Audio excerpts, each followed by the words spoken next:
আসেন। কোথায় কোথায়? ওই যে সিঁড়ির উপরের ঘরটা থাকি। ইস, আমার আদরের মেয়ে এইরকম জায়গায় এসে উঠেছে। যার পাল্লায় পড়েছে ওই বদমাশ একবার পাই। চুপ চুপ চুপ।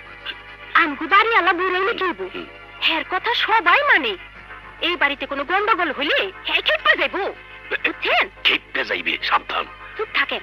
চলে চলে। কারা? ডাঙালের বাপ। হ্যাঁ, তো আসলে লুকায়া বিয়া করছে, তারপরে পলাইয়া এখানে থাকে।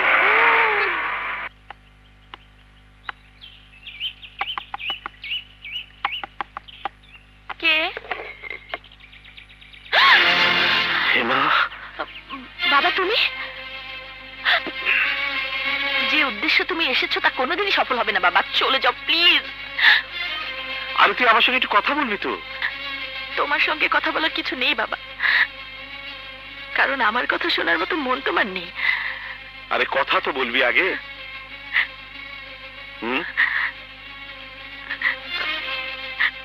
এসো, বসো বসো। বাইরে দাঁড়িয়ে চেঁচামেচি করে নিজের মান সম্মান যাতে নষ্ট না হয়, তাই তোমাকে ভিতরে নিয়ে এলাম। আমি তো ভাবতেই পারি না এইরকম জায়গায়, এইরকম ঘরে আমার মেয়ে থাকে। ভাবার তো প্রয়োজন নেই বাবা, এটাই সত্যি, এটাই বাস্তব। এই পরিবেশ, এই ঘর, এই ঘরের মানুষটা, এটাই আমার জীবন। কে কে সেই মানুষ? তাকে একবার দেখতে চাই। কি এমন মহাবৈশিষ্ট্য তার যে আমার পছন্দ করা? কে কথা বলছে হেমা?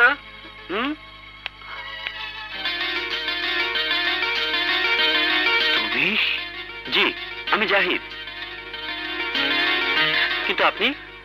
জাহিদ মানে জাহিদ আরমান, মানে খন্দকার সাহেবের নাতি? অফকোর্স, ছবিতে যা দেখেছি তুমি তার চেয়ে অনেক সুন্দর। কিন্তু আপনি কে তা তো বললেন না? আমি সালমান চৌধুরী, হেমার বাবা। জি, আসসালামু আলাইকুম। ওয়ালাইকুম আসসালাম। বাবা, তুমি ওকে কি করে চেনো?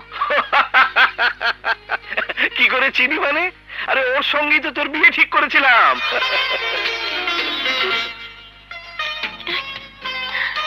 কি বলছো? তাহলে বাইরে যে দাঁড়ানো? কে দাঁড়ানো? ওই যে সে জোকারটা।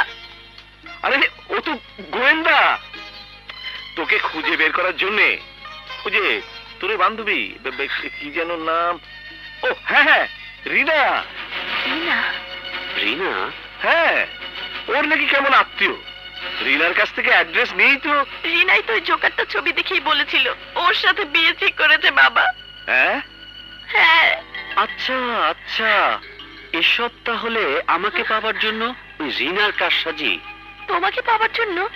তুমি চেনো রিনাকে? চিনতাম, জানতামও। আমার পেছনে ঘুরঘুর করতো, কিন্তু এতটা করবে তা ভাবতে পারিনি। যাক, মন্দ করতে গিয়ে ভালোই করেছে। ভালো করেছে? হ্যাঁ, কারণ নানা ভাইয়ের কথায় বিয়ে আমি করতাম না। ভালোবেসে বউ আনবো বলেই তো বাড়ি ছেড়ে উধাও হয়েছিলাম। এখন তুমি যদি ওই ছবি দেখে না পালিয়ে আসতে, তাহলে আমাদের দেখাও হতো না, আর দেখা না হলে বিয়েও হতো না। কিন্তু এই বিয়ে আমি মানি না। আমরা বিয়ে এখনো করিনি। হ্যাঁ, কি বলছো? কারণ আমরা চুরি করে বিয়ে করতে চাই না। কিন্তু তোমার মা, তোমার নানু মত দেবেন তো? মায়ের মত নেবার দায়িত্ব আমার। আপনার কথা আপনি জানেন, বাকি রইল নানা ভাই, তার জন্য রায় না ভরসা। জি ম্যাডাম, আসছিলাম জাহিদ স্যারের কাছে। সে তো নিশ্চয়ই আসেনি। না ম্যাডাম। বাইরে আর কেউ আছে? জি, একজন বুড়োর মতো ভদ্রলোক বসে আছে। ও, নানা ভাই। এগুলো আপনি রেখে জাহিদ স্যার আসলে দিয়ে দিবেন।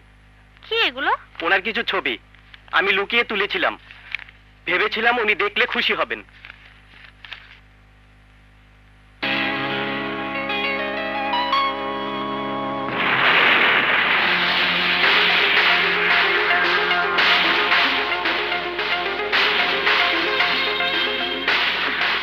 এটা কার ছবি? উনিই তো সেই ম্যাডাম, সেই যে বাসে অজ্ঞান হয়ে পড়েছিল, জাহিদ স্যার নিয়ে হাসপাতালে গিয়েছিলেন।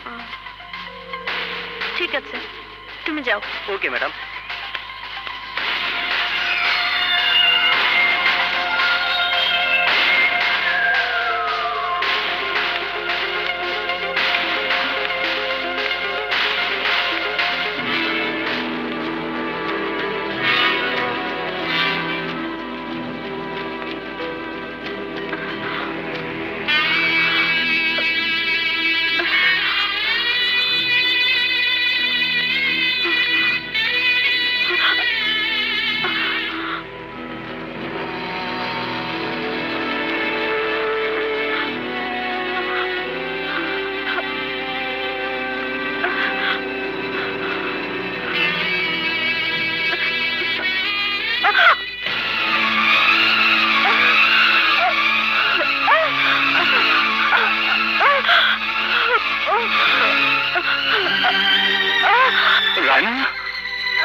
রানা, রানা, মা আমার, রানা।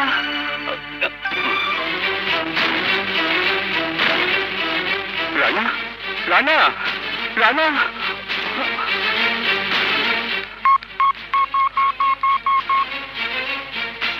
হ্যালো, ডাক্তার রহমান, আমার খুব বিপদ। রানা অজ্ঞান হয়ে গেছে, আপনি শিগগিরই চলে আসুন।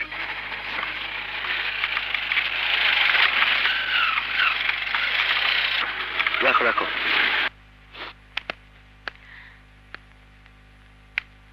নানা ভাই,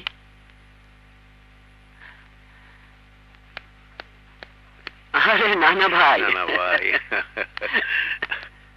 তুমি, তোমরা? আমার নানা ভাই, সালাম করো। থামো।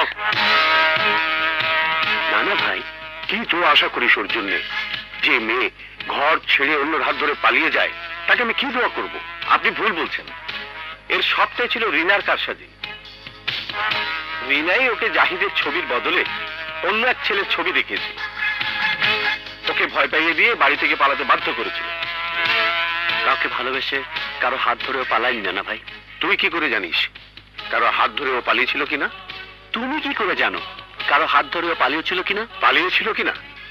যে মেয়ে একবার ঘর ছেড়ে পালায়, সে আর ঘরে ফিরতে পারে? ফিরবে না ঘরে, আমিও ফিরবো না, কারণ আমিও ঘর ছেড়ে পালিয়ে এসেছি। তোর আর ওর কথা এক নয়। তুই একজন পুরুষ। পুরুষ আর মহিলাদের আলাদা চোখে দেখার দিন শেষ হয়ে গেছে নানা ভাই। তুমি যদি মানতে না পারো, মেনো না। আমরা দুজন দুজনকে ভালোবাসি, এটাই শেষ কথা।